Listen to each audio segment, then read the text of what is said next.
friends, and welcome to episode 61 of Did You Bring the Hummus podcast. I'm Kimberly, your host, and I'm super excited to be here with you today. Did You Bring the Hummus is a podcast to help you go vegan. Most importantly, we'll talk about how to embrace this meaningful decision with fervor and fun. Episodes post every Monday on your favorite podcast app. Before we get started, I have one very important question for you. Did you bring the hummus? Today, I am joined by Angélica Williams, a vegan luxury hospitality consultant and founder of Green Luxury Living. Angélica is passionate about curating unique experiences that are kind to fellow humans, animals, and the planet. What started out as a blog about green living and style flourished into consulting services for the hospitality industry, offering tailored solutions to elevate the experience of the contemporary guest.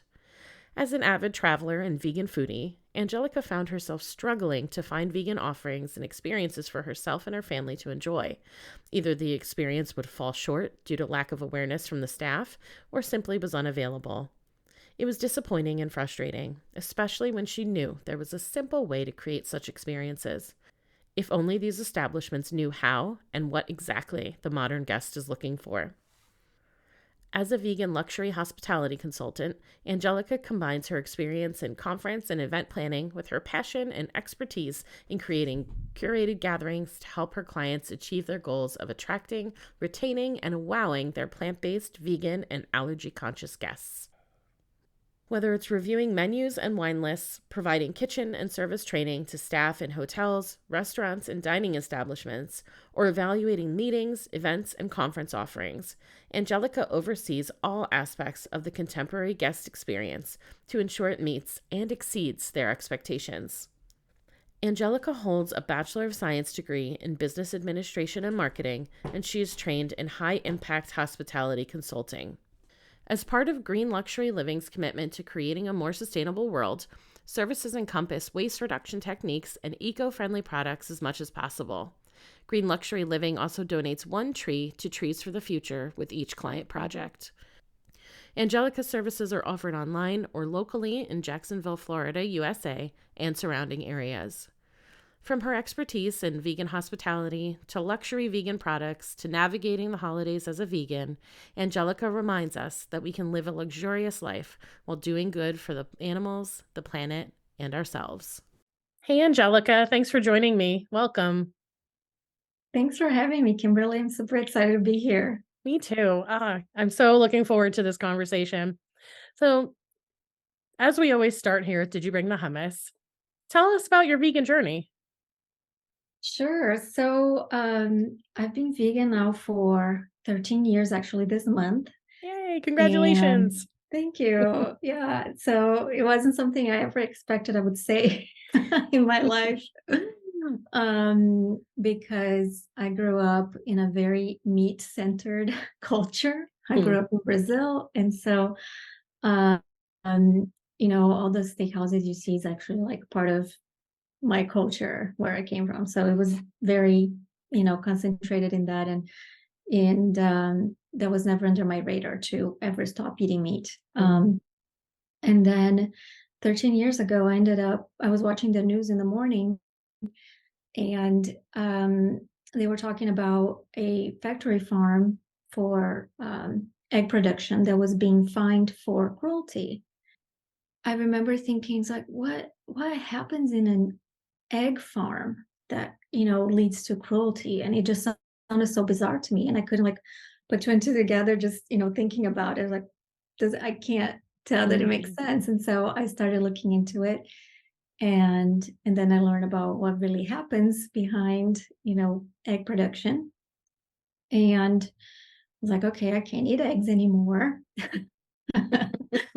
And then from there I was like, well, what else do I not know? Like, what else is happening that I have no idea that I'm consuming blindly and might not be as it seems or as I thought it was. And so I started learning about, factory farms and where meat comes from and all those other things. And, those first couple of months I was going through this rabbit hole of searching and watching videos and crying and all of this stuff, all that. So at that point, I basically stopped eating most meat. I was still like dealing with some eating cheese and milk. Then I learned more about that. And then 2 months after that news report, I went completely vegan and Wow. haven't looked back. So here we are. That's amazing. Oh my gosh. So, did you find it easy? Was it difficult? Like, how did your family react? Since you mentioned you came from a culture where eating meat is really common, really just kind of the expectation. Yeah. So it wasn't easy because at that point, all I could find was tofu or bean burgers. Mm, So it wasn't as, easy to just go to the store and get the Impossible Burger or whatever. It wasn't like yeah. that, or great cheese that melts now, all those things that we have now. So, and then not knowing what to do because I'm like, what do I eat? So I would say in the beginning, my meals were not very good. I didn't know what I was doing, but doing my best. And in fact, a month later was Thanksgiving because this happened in October. And I cooked my first vegan Thanksgiving, and it turned out amazing. So, in a way, I kind of progressed quickly in finding like good recipes and finding that, oh, there are vegan chefs out there that have written cookbooks and, just really digging into this because it was a whole new world for me. I never thought, or heard about these things before. I would say my family had a really hard time with it because it's just not, something they ever saw. So Yeah. it was definitely not an easy thing for them to accept, I would say. But that would be more of my extended family. My husband was very supportive and he actually went vegan with me. And Nice. so we started our journey together. So that So, made everything really easy. yeah. Yeah. Oh, that's so sweet. I know, I know. He was very supportive and we were both eating badly for those few months.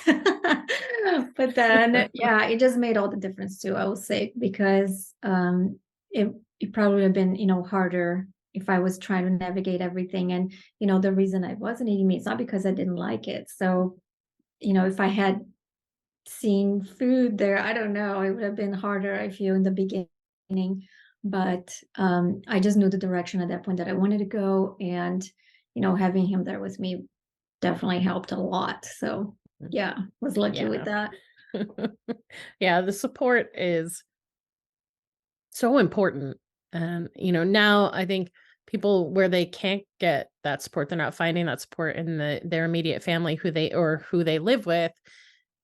Now there's like this community online, but 13 years ago, that wasn't so common. I think it was Yeah. starting to get there, but it wasn't so common. And oh, that's so Yeah. I wonderful. ended up looking for like vegetarian vegan groups around. And I did find one, like a vegetarian society, and they had meetups every month. And so I immediately flocked to them. And because you really need that support, I feel in the beginning, everything is just so, you're so focused on doing this. At least I was, I knew I wasn't going to go back. Mhm. And having to deal with people at work, like, what do you mean? You're not eating this anymore? It was like all kinds of situations where I would have to constantly explain myself. And in the beginning, you don't really know how to answer all those questions you get, like, oh, what about protein, and all those things. And it was so intimidating, I feel, to be around people that didn't get it and didn't understand why I was doing it. And so having the support from, my husband and from other people in these groups that were already in this journey much longer than I was, um, gave me permission to be like, it's okay, even if I don't know the answers right now, it's okay. Um, I know I'm doing the right thing. And even if I can't answer these questions, I don't have to engage. I Mhm. know that now, but in the beginning, it was a little harder it's like, what do I say? How do I move on from this? But yeah, definitely helps. And I think now people have an easier time finding groups, hopefully, and, support communities. And even if it's not in person, many times you can find online groups as well. So I think any kind of support you can find is definitely helpful. Yeah. You talking about, at work and people being like, what, you're not eating this anymore. It reminded me of something I hadn't thought about in so long. So I went vegetarian in July of 2001.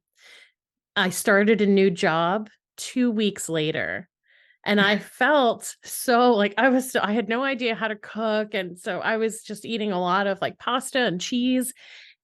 But I didn't want to, I knew that if I started a job and was like, oh, I'm vegetarian, I expected there to be pushback or like, aren't you weird? Or, and so I didn't, I was afraid to say like, I just went vegetarian because I thought I'd get, oh, well, you're not going to stick with that, even though these people didn't know me at this point, but I didn't want that. So I remember kind of like, no, definitely lying about it. And I was like, yeah, I've been vegetarian for like 6 months.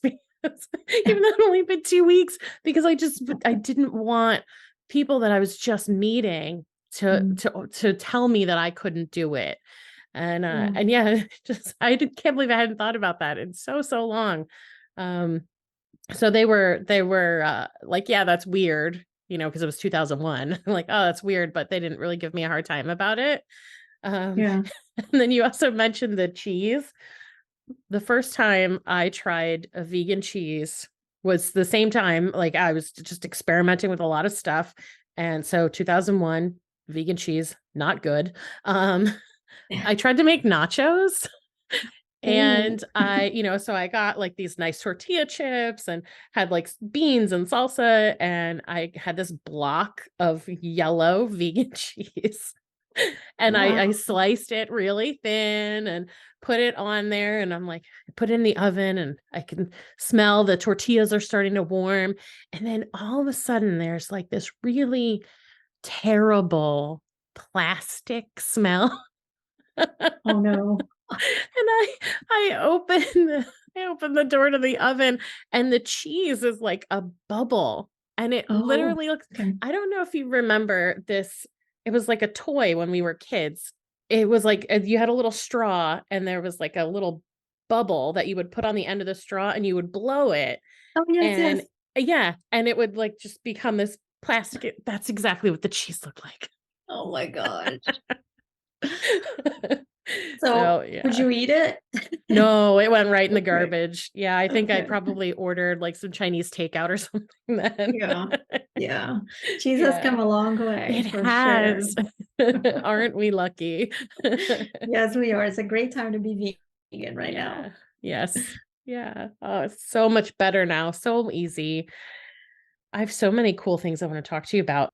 All right. Yeah. Let's go first into like kind of the work that you do and this as you were discovering veganism and learning about it, you were looking for really some like just finding a way to be luxurious and sustainable and meeting the vegan requirements. Like what does that look like to be luxury and vegan?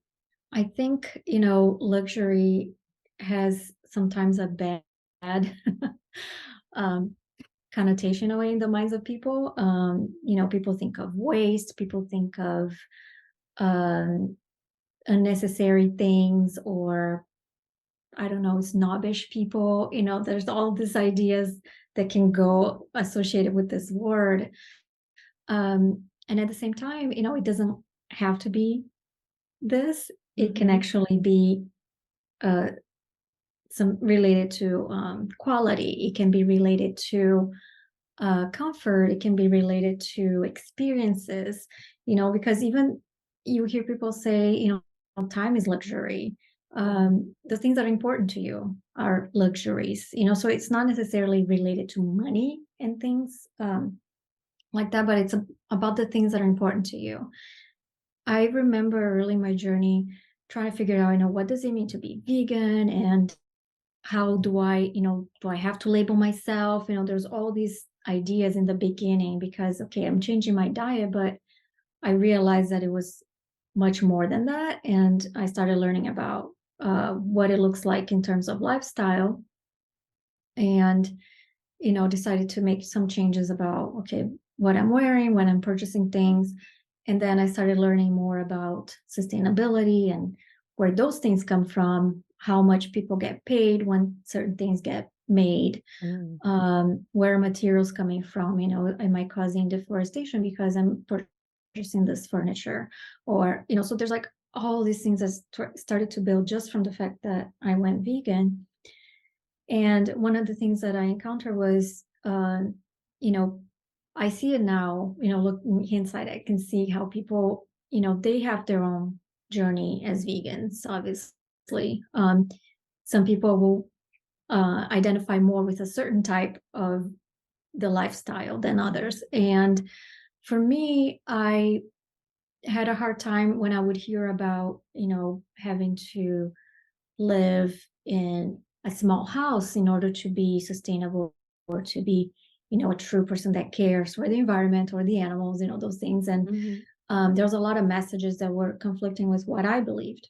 I felt that, maybe there had to be another way, because I like to have experiences. I would like to go to have a decent sized house where I don't have to like be, with my family and my pets and everybody like in a tiny room. Like I could never imagine living in a tiny house, because there's just too much going on. And so like all these things, I was like, okay, so does that mean I have to give up things in order to call myself either vegan or to call myself a person that cares about sustainability or, those things? And the more I dug into this, I realized that no, you can create your own journey. You can create your own lifestyle based on the things that are important to you. And so for me, when I talk about, elegance and luxury and experiences and travel and all these things, it really is about doing the things that are important to you. So like those things are important to me. I like to travel. I like to try different foods. I love going out to eat, those things. And that, yes, that is luxury, but, for some other people, that's nothing. I think it depends on, your definition of what is important to you. I love Does that make sense? It does, yeah. Because I think so often people hear luxury and, like you said, it means expensive or wasteful. And it really, I mean, it can be, but Yes. it doesn't have to be. And I love that you're saying like you can create your own journeys. I too think about, the types of vegans that people expect to encounter.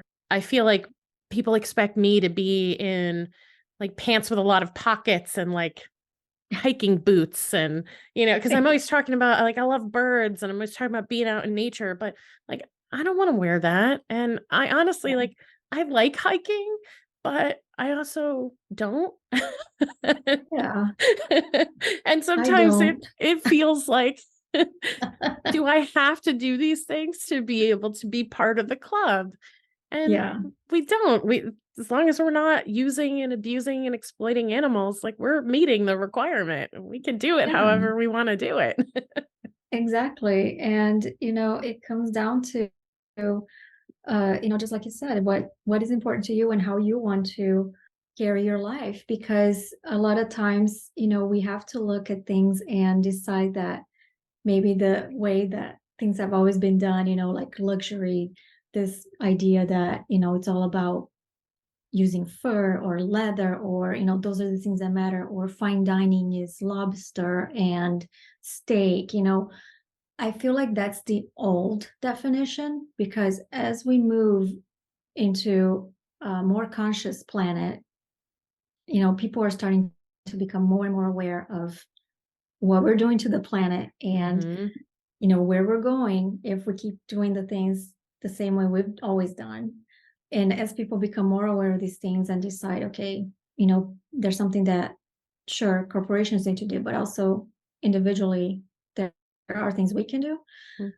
Collectively, we start to change this definition of what is luxury, what is important in society. Do we look at people that are eating lobster and steak as, oh, I want to be like them? Or maybe they need to do something different. And maybe, you know, fine dining is about the creativity of the chef when it comes to, you know, putting all these beautiful vegetables and other things together, you know, that becomes a new luxury. Or um, being creative with the materials that we use, you know, so no longer using animal skins and furs, but instead being creative with, you know, apple and Yeah. like all kinds of, you know, amazing materials that they, like a Mm-hmm. cactus Yeah. or, And you know, pineapple, mushrooms. yeah. So, you know, that is so, I feel like that's the future and the evolution of creativity Mm-hmm. of humankind, and also, you know, a way to save ourselves,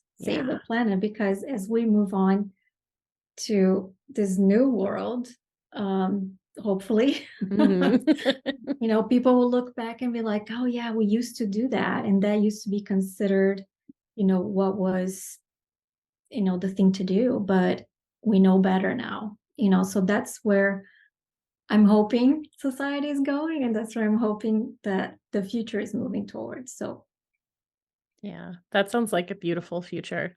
I hope so too.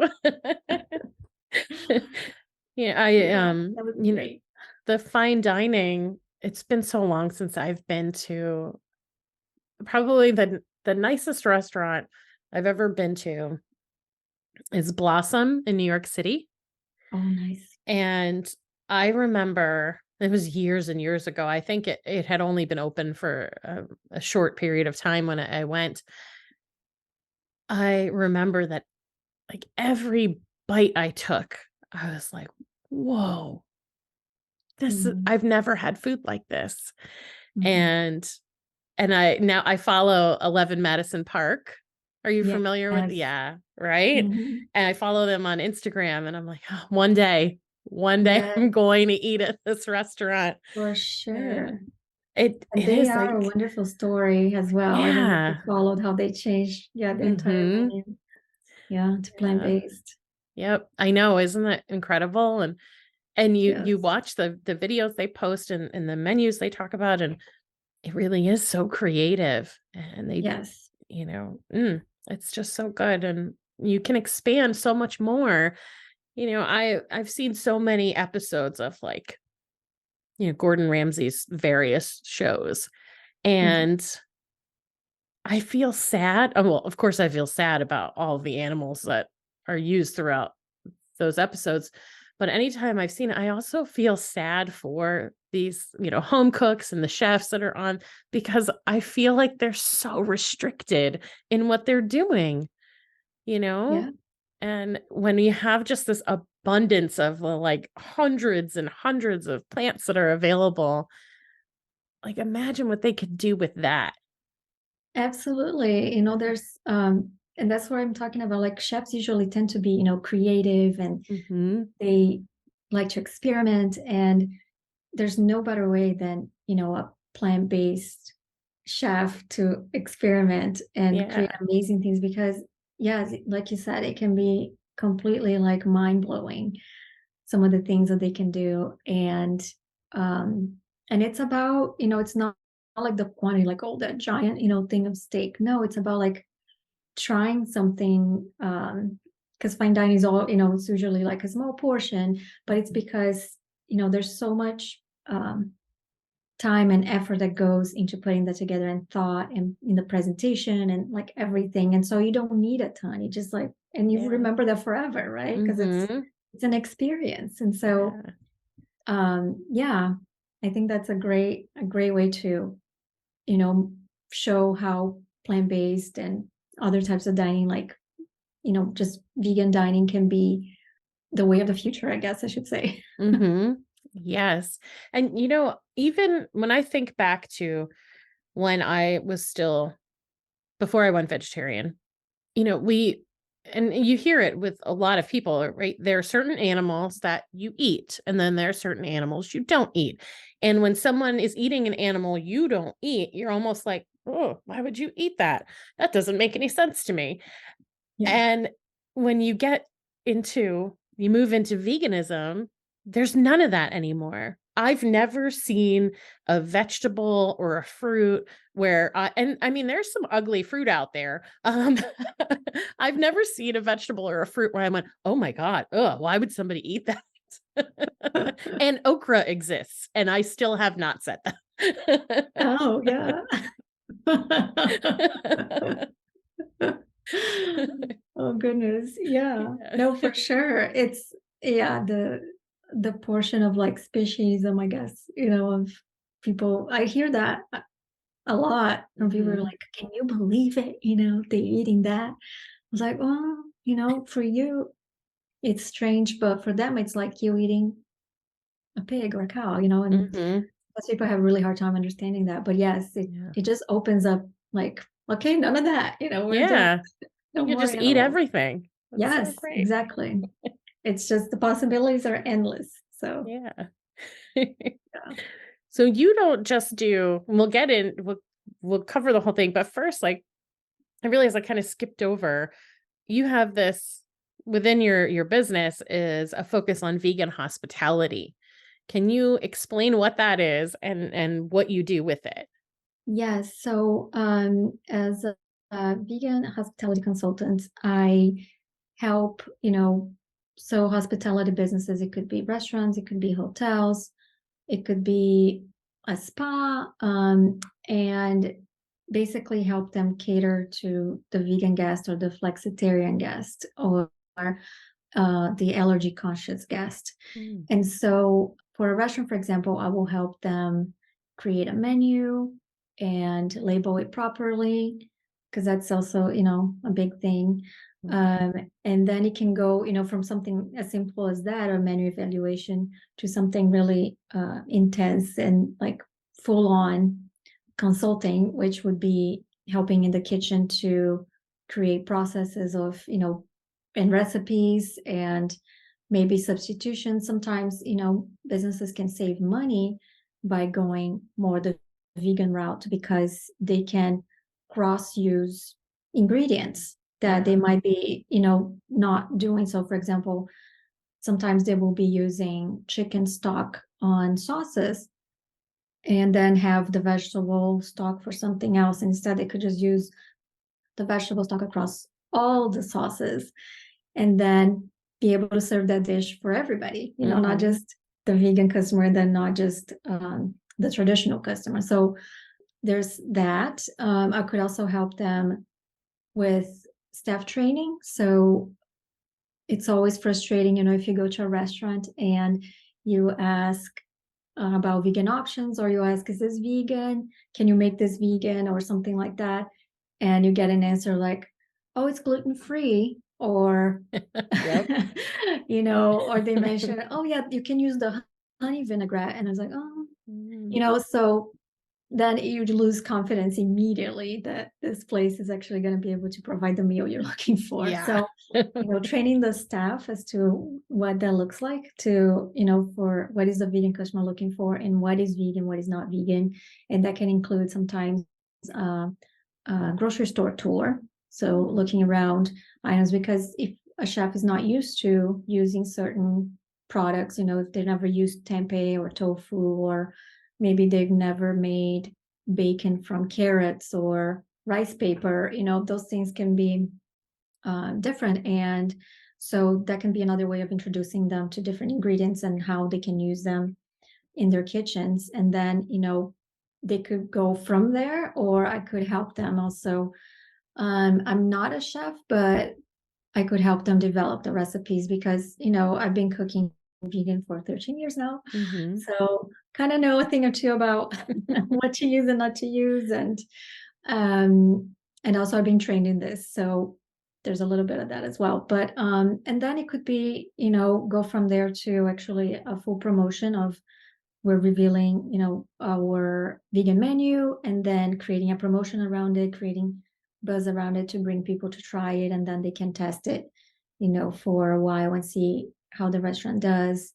Once that happens, I could help them either continue to consult later on if they wanted to add more things, or depending what they wanted to do, or different promotions, or events, and that can go also for, events. It can go so in a hotel as well.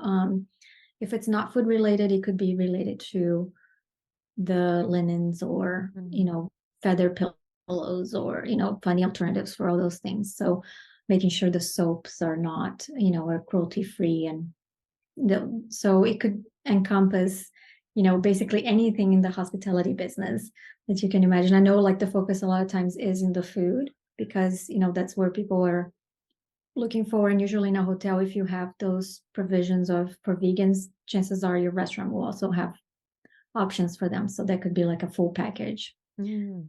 And I can't think of something more attractive than finding a place that has vegan food that's actually like been thought out, not just a salad or no dessert or fruit as dessert and a meal out of sides, I can't. Yeah. So finding a place that actually has meals for you, that actually has thought through this process, is something that a lot of businesses are starting to realize that they need to provide, because people more and more, and it's not just vegans that are looking for this.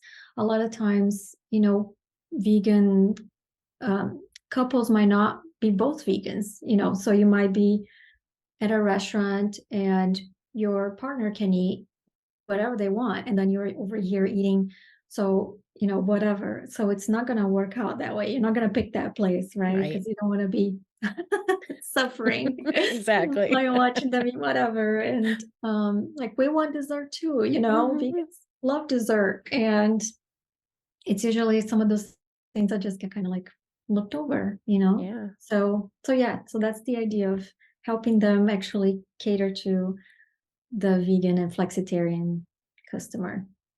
Oh, that's awesome. I was recently on vacation just up in Massachusetts, so nowhere exotic, but the restaurant that we stayed in, the hotel we stayed in, we were exhausted the first day we got there because we drove up, and we were like, let's just check out what room service has to offer. And because we knew they had a restaurant downstairs, but we didn't really feel like being in the mix. And so I'm looking at the menu, and my only option was a hummus plate. And now I love hummus and I love dipping vegetables in it and pita. So this isn't the worst option that could have been presented to me, except it got to the room and it was like the carrots were rubbery and the cucumbers were like watery and like hard and soft at the same time. Oh my gosh. Yeah, and the pita definitely was not fresh. And this was not like the hummus plate was like $16. It wasn't even like a cheap. It was so disappointing. So they very clearly need a vegan hospitality consultant. Yes. Bad. For sure. Yeah. Give them my card. Yeah. Oh, it was thankfully, where we were, there were lots of vegan options for the rest of the time, but what a disappointment. Yeah, and it's so frustrating, to get your place, especially like you just got to your hotel, you just want to relax and order something to eat, and hummus is great, but it's like an appetizer, it's not really a meal. Exactly. When you're hungry. So yeah, it's a missed opportunity really for this hotel, because besides you, stumbling maybe on this menu, many people will be looking at the menu ahead of time to see what they have to offer. And so sometimes there's the idea that it's like, oh, nobody asks for vegan food here, but it's because they're already looking at your menu. Yeah. And deciding, oh, we can't go there. Right. That's true. Most of the time, we're looking at the menu ahead of time, right? And, my husband's vegan too. So we're not, we weren't in I wasn't in mixed company or anything. But yeah, they're definitely, anytime we're going out with other people, always looking for the restaurant that has options for us too, because we don't want to sit there and eat a salad while the people we're out with are having an appetizer, dinner, and dessert. Because at this hotel, we would have ordered dessert with room service if it had been available. and they would have Right. made more money. Yes, exactly. Yeah. And usually, that's what happens is the vegan friend or the vegan person in the group is the one deciding where everyone is eating Mm-hmm. because they, need to find something to eat. Yeah. So they definitely hold the veto vote in terms of Mm-hmm. where everybody's going to go eat. So yeah, Yeah, definitely want to have the vegan options and not just the hummus. exactly. As delicious as it can be. Yes. For sure. So you mentioned a little earlier about Thanksgiving, your first Thanksgiving as a vegan, and it came out so well. I want to talk about holidays too and entertaining at home. Yeah. How can we how can we do that and have it be, let's tie all your stuff in, have it be beautiful, luxurious, vegan, delicious, amazing, impressive for vegan and non-vegan family alike. Yeah, so actually, I've been hosting Thanksgiving like for 20 years Oh, now. And wow. so the first years, obviously I wasn't vegan, but once I started, I don't know why I just took on that, but I just loved it. And not something I grew up with, but was excited to take on the task. And so we still do. And I have, friends that come every year changes.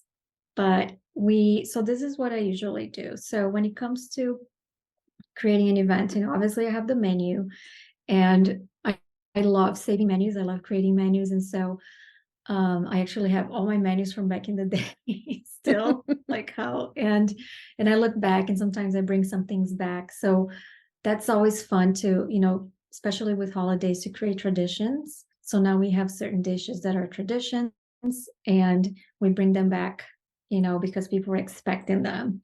And sometimes I try a new recipe and it's a flop. And it's like, okay, that's never coming back, so make a note on that.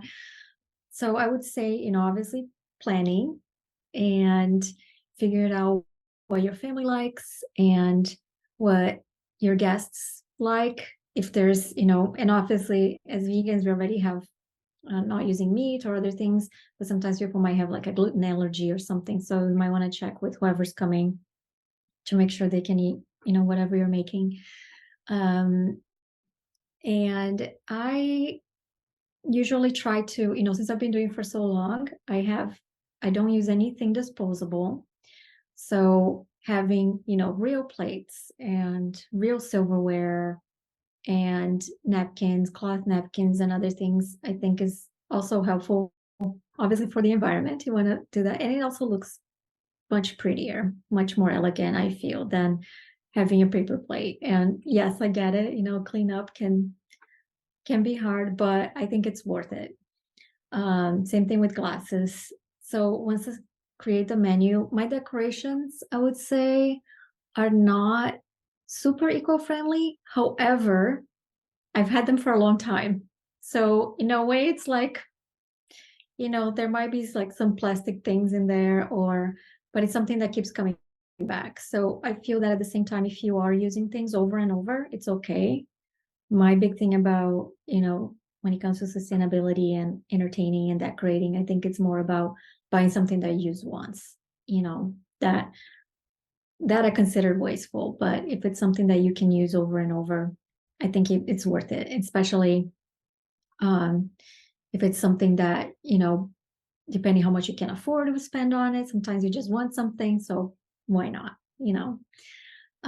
So yes, so I go from selecting the menu and obviously vegan dishes. We usually like to do a vegan roast. Like I don't make my own, but I buy the tofurkey roast. That's been our favorite. We've tried all kinds throughout the years, and I know people change. I'm sorry, not the tofurkey roast. Oh, that one's we tried before. It was the Gardein roast. I'm sorry. And uh, but there's the Wellington roast that's also very good. So I don't know, I've tried several throughout the years, and the tofurkey one is actually pretty good too. So I would recommend that one as well. And then other things that we do is like we don't buy bottled water. So, I have jugs of water and vegan wine. That's another thing. Just pay attention to the little details. yeah, and just bring it all together by, I spend like a few days ahead. So I prep everything I can ahead of time. So desserts usually get made. I make usually apple pie, and my husband makes this pumpkin tiramisu. Ooh. And yeah, it's from Chef Chloe. That was actually from our first vegan Thanksgiving, and it's still going strong. So people love the recipe. It's so good. So yeah, Chef Chloe was my big inspiration in the beginning for Thanksgiving recipes. But so yeah, so I prep as much as I can ahead of time, and then my husband has this Italian stuffing that he used to eat with his family, and it's all meat. So we made the transition, and now we can sub everything. It has pepperoni, so vegan pepperoni. It has vegan sausage. It has the vegan grounds and cheese. So it's very meaty, but Yeah. yeah, it translated beautifully. Like it's amazing how, wonderful it is as a vegan version. And actually I think is much better. So so we keep some of those traditional dishes, and then Yeah. we add different things. So last year I added this corn, like a cream corn type dish. Everybody loved it. So I'm making that again this year. So, I would say always like trying things out if you enjoy that, and then we always obviously make the traditional mashed potatoes and the mushroom gravy and the green bean casserole, all those things. I would say something like that. I love it. That sounds really easy. I mean, it's a lot, right? But Thanksgiving is a lot.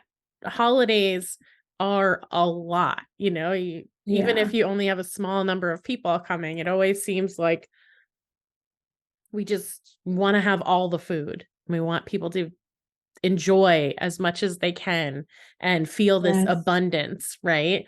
And Yes. yeah, so it sounds like a lot, but I think we're all many of us are doing that anyway. But despite that, it seems easy. Yeah. Yeah. I mean, I think there are easier ways. Like you could have a potluck if you wanted, have Yeah. everybody bring something. Um, I like to control the menu. So I kind of just make everything. I feel like if you plan ahead, so I usually have my menu set, a month ahead. Like I know what I'm going to be making. And then as it gets closer, I'm buying the ingredients and then making, those things ahead of time as much as I can. So sometimes even 2 days ahead, I can make the desserts and they're fine. Mhm. And then the day before, there's a lot of prepping. Right. And then the day of is usually, because you don't have to get up at like a 4 a.m. like when you were making a traditional turkey, you don't have to Yeah. do that because this is much easier. It takes, a couple hours still, but it's just, you don't have to do anything. You just put it in the oven for Mhm. the Gardein one at least. Yeah, and I feel like if you can get, some of your friends or family to help as well to kind of, chop something, or sometimes we do that, if people show up at a certain time and we still have stuff to do, they don't mind helping. So Mhm. that helps as well. But I feel like, the day off is not so much, there's a lot of like last minute things to do, just like, Yeah. at any get together, but we tend to try to just be more relaxed and try to enjoy it more. So, we might be cooking and drinking some wine at the same time and just kind of, having fun as we're doing it. So it's not like a stressful situation, but Mhm. it's just more of like a fun get together instead. So Yeah. And that's what it should be, right? Like the food, of yeah. course, is a fun and great part of it, but for a lot of people, holidays, that's when they see people they don't see all year. So why would you want to feel like you're in chaos Yeah. and like stuck in the kitchen when everyone else is having a good time? That just feels like that's going to breed some resentment.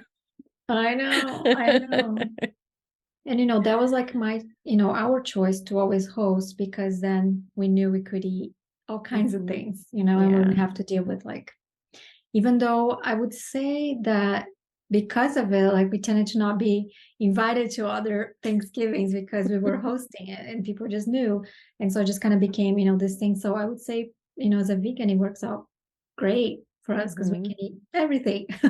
So, but I understand it's not like that for everyone. Sometimes you have to go to your family's Thanksgiving that is not vegan friendly. That can be complicated sometimes. For sure. Yeah, that is tough. I have been so my mom is vegan, my dad's not, but if my mom's making Thanksgiving, she makes a vegan Thanksgiving and he just joins us and he's good with it. Nice. But, I certainly have been like my husband's family, they're no vegans except for him. So, Mm, uh when we do have the holidays that we spend with them, it is hard for me. JP hasn't been vegan as long, and he, I guess, finds it easier to kind of distance himself from those moments that can be so difficult. mhm, I still have a hard time. And, there's no judgment there because, I ate animals up until my yeah, early 20s and continued eating animal byproducts, for, 14 years, 13 years beyond that.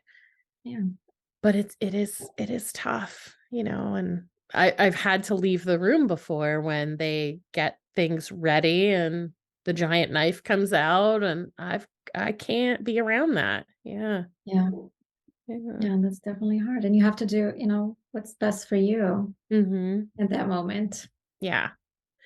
Yeah. And I'm grateful though, like they totally understand and, you That's know, great. there's no expectation that I'm clearing people's dishes or that I'm Yeah, washing dishes.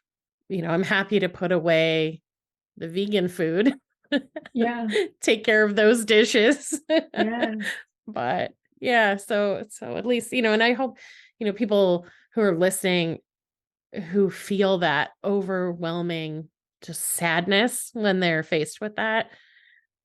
It's tough and you're not alone. A lot of mhm, us are dealing with it. And that's like it almost makes me stronger in my veganism. At this point, I don't feel like I need that, like I'm very rooted in who I am and my whole mission in life. But early on, I'm glad that it rooted me more, in fact. Yeah. yeah. I can see that for Yeah. sure because it definitely, it tests you in a Mhm. way, because you have this pressure at the same time of having family there, and then how do you deal, you're in situations like I'm feeling all these emotions right now, and can I display them? It depends of Right. who you're with. And so I feel like always excusing yourself from the room if you need to is a great way to kind of, take a breather and Yep. um, recheck and kind of, Mhm. okay, I can come back out now and do whatever, and that was one of the things that I did early on is like I don't allow anybody to bring um, anything not vegan to my house. Mhm. And that, I know that's not always like that for other people, and that's okay. Yeah. Some people are totally fine with like maybe they have a potluck and people bring mixed things, but I just knew I didn't want it in my house. And so, setting boundaries with being vegan is also tricky Mhm. because like how do you tell somebody, oh, you can't bring your food here, and many times you will find people understand and they're like, oh sure, I get it. And Mhm. other times they might not understand so much, but it's another way for you to feel that, this is important to you. And like if I did that, if I allowed it in my mind, it just feels like I'm not being true to myself. That's how it Yeah. feels like I'm betraying myself. Mhm. And so it's not even about me in a way. It's about, I can't experience that and I can't do that to the animals or have, that happen. So it just I think the right people will be around, the ones that understand they're the right ones for you. And Yeah.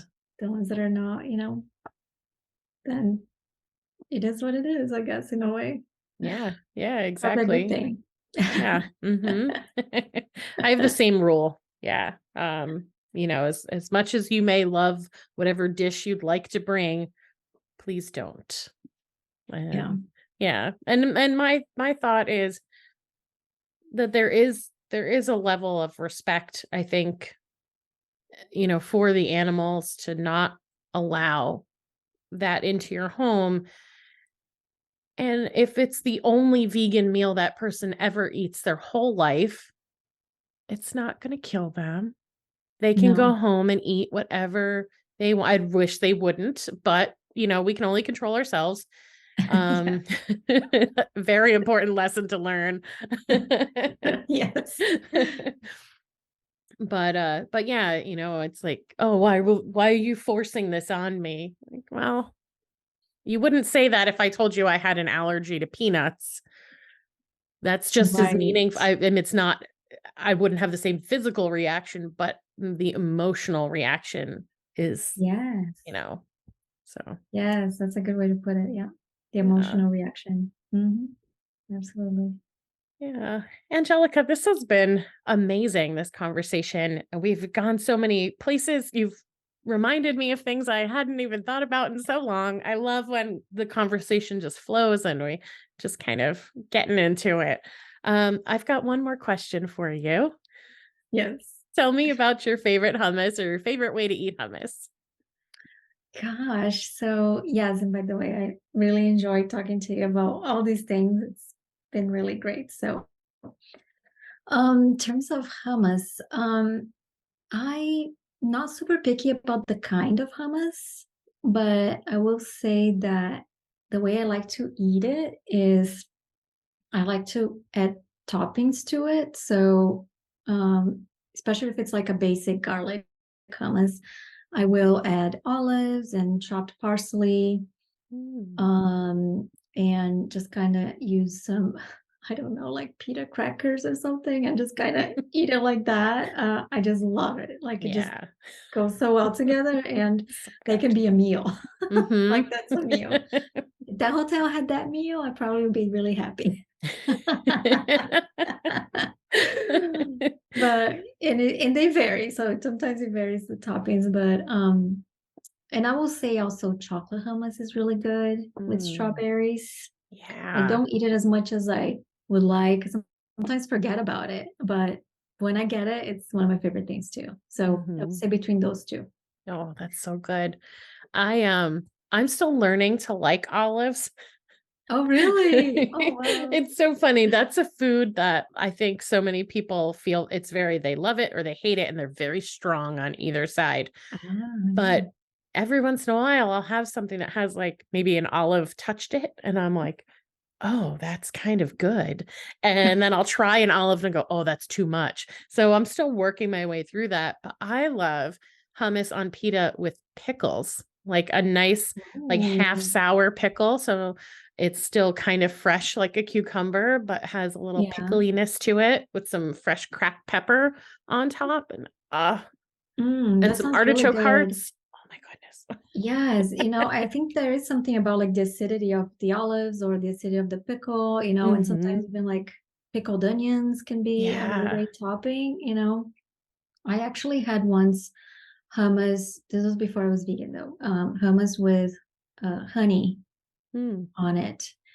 And it was like a Spanish restaurant, and it was pretty amazing. I haven't tried to make it with, I'm sure maple syrup would work perfectly for it. Yeah. But that was another way that was very unique, I thought, Hmm. for hummus. At least I Yeah. hadn't seen that before, and it was amazing. So Hmm. another way to try. I might have to do that now that I remember. Yeah. It's Yeah. been a Mm. while. Yeah, that like kind of that sweet and savory contrast. I never would have thought like chocolate hummus. I'm like, that makes sense to me. Drizzling some like sweetener on it, I never would have thought of though. Yeah, it was really, really good. So So highly recommend it. Angélica, thank you so, so much. All of your contact info will be in the show notes so people can connect with you and learn about even more about all the amazing things that you're doing in our vegan world. Thank you so much, Kimberly. So excited that I got to talk to you and look forward to seeing you around. Yeah, thank you. Welcome back. While I was editing this episode, I had to stop when Angélica was walking us through planning for Thanksgiving. As I was so inspired, I wrote up my Thanksgiving menu, then went back to editing. In the show notes, I've also included a link to an article on Chef Chloe's Thanksgiving menu, which includes a golden gravy. You always need a good gravy recipe, and the pumpkin tiramisu recipe Angélica mentioned. To connect with Angélica, visit her website at greenluxuryliving.com, follow her on Instagram at greenluxuryliving, and on LinkedIn at greenluxuryliving. I hope you found this episode helpful and inspiring. Please subscribe to the podcast so you never miss an episode. And if you're loving it, please give Did You Bring the Hummus a 5-star rating and leave a review. It's an easy way to keep supporting the show. Be sure to share these episodes with your friends. If you're finding something good here, they will too. If you're a vegan or know a vegan who would be a great fit for the podcast, follow the Be a Guest link in the show notes. Fill out the quiz and I'll be in touch. I also have a new freebie on my website. Sign up for my mailing list and get a PDF of 3 amazing vegan recipes. Follow me on Facebook and Instagram at Did You Bring the Hummus, and visit my website, didyouBringTheHummus.com, for more information about me, updates on what I'm working on, new podcast episodes, and all things vegan. Finally, I would love to hear from you. What do you need help with? Is there a topic you want to hear covered on a future episode? DM me on Instagram or send me an email at didyouBringTheHummus@gmail.com. Thanks for listening.